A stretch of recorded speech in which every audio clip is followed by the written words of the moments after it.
Paano kung sa chance na yun mawala ka?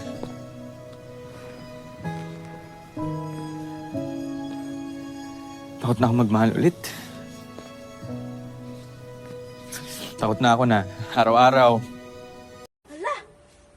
Mag-isa na lang tong isda! Aso! Kinain yung mga isda! Maubos yun ng 3 aso, 10 kilo yun. Wala ka, be. Baka naman pinaprank mo ako. Oo nga. You gonna dance with me? Okay, let's go! Let's do it!